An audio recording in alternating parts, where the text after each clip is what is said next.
Wasn't it Shakespeare who said, first we kill all of the lawyers?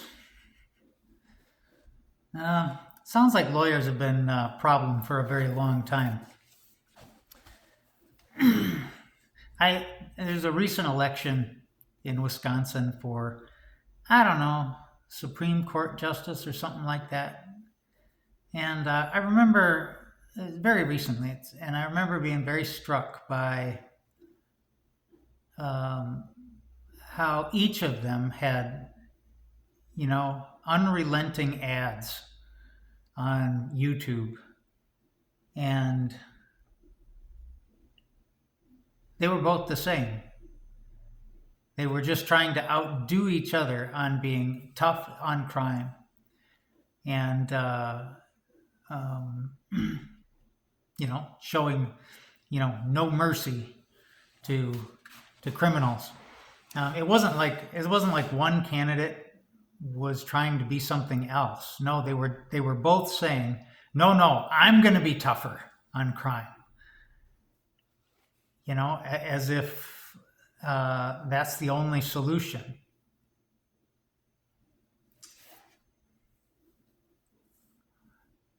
It's interesting. The readings the last couple of days have involved lawyers,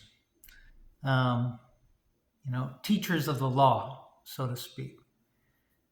And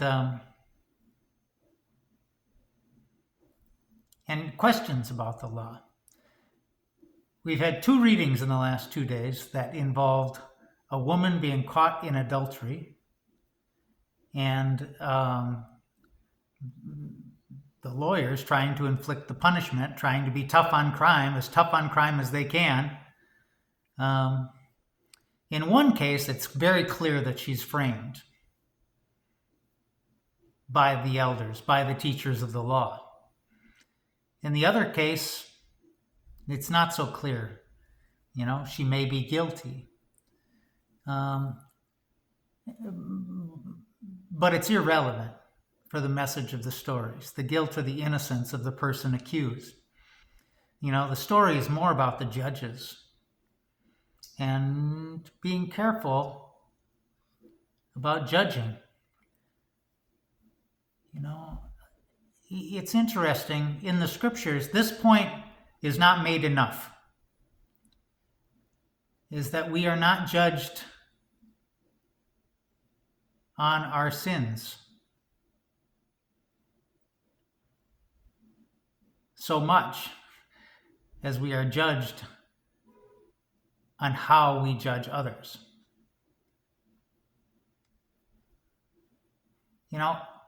So ultimately, the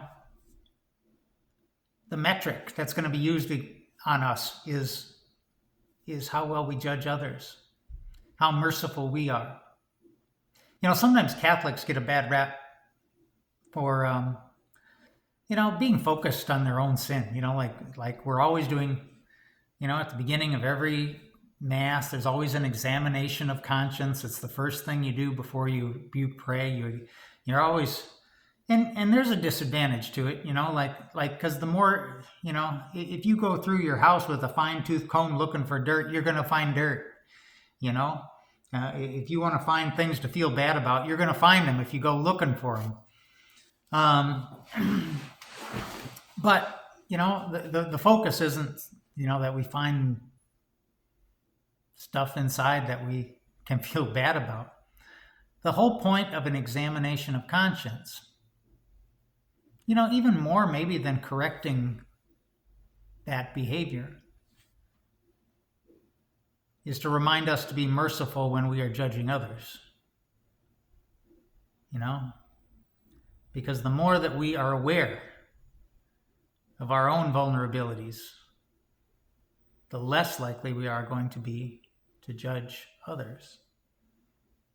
So it's really a juxtaposing situation, like with our culture today, that is just so judgment-oriented, to the point where if you want to get elected, you've got to be the toughest on crime there is. There is no other perspective. You won't get elected unless you are going to be the toughest on crime. So let's take a look at these two stories from the last 2 days. Yesterday, this woman was caught in adultery by the elders, or she was brought to the elders, right? The teachers of the law. And the man somehow escapes miraculously, but the woman they catch. And they ask Jesus, well, we're supposed to, according to the law, we're supposed to stone her. What do you think we should do? And in today's reading, it's a very good story. It's about Susanna, who is innocent. You know, it was the teachers of the law were, you know, they had surprised her while she was bathing, and, you know, they were going to have their way with her, and she screamed. And then, of course, when people came in, they accused her, and they said that the guy got away, and, you know, and they were going to stone her, but then the Spirit stirred up the conscience of a young man named Daniel, who ultimately ends up interrogating the two elders, you know, saying, you know, if you saw this woman with the man, under which tree did you see them? And you know, he separates the witnesses. Of course, he separates the two elders, and they each say that they saw her under a different tree, and so, you know, they knew that they were lying. And then they were condemned to death instead of her. So, you know, what do the two stories have in common? The story of Susanna and the story of the nameless woman caught in adultery. Well, one, the man is said to have escaped. The elders are the ones that are doing the accusing and the judging. And in one case, we know that they're guilty. In the other case, we don't know.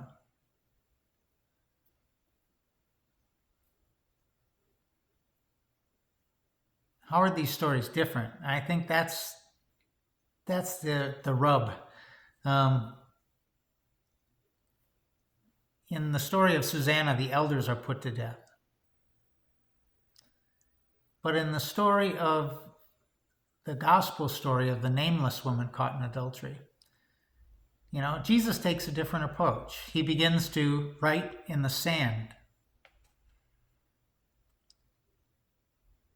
We don't know what he's writing. And he's just silent. And silence is very powerful. You know, sometimes, you know, when somebody is accusing you of something and you just meet their accusation with silence, they don't know how to react. And so anyway, Jesus asks them the question. He says, you know, if you're going to put her to death, let him among you who is without sin throw the first stone. And there's silence. And it says that one by one, the elders began to walk away until the woman was left alone.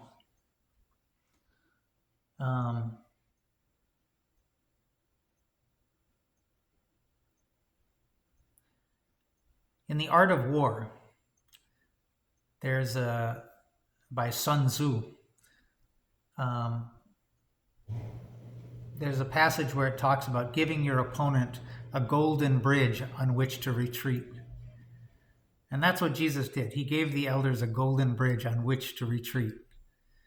You know, he didn't accuse them. He just said, let he who is without sin throw the first stone.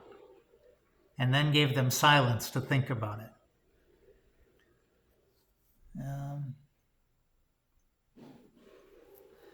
So, in the end, I think these passages are just about the importance of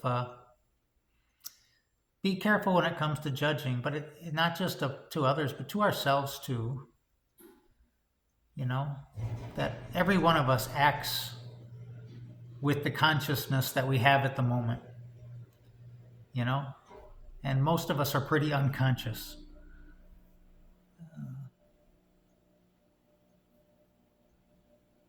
See you tomorrow.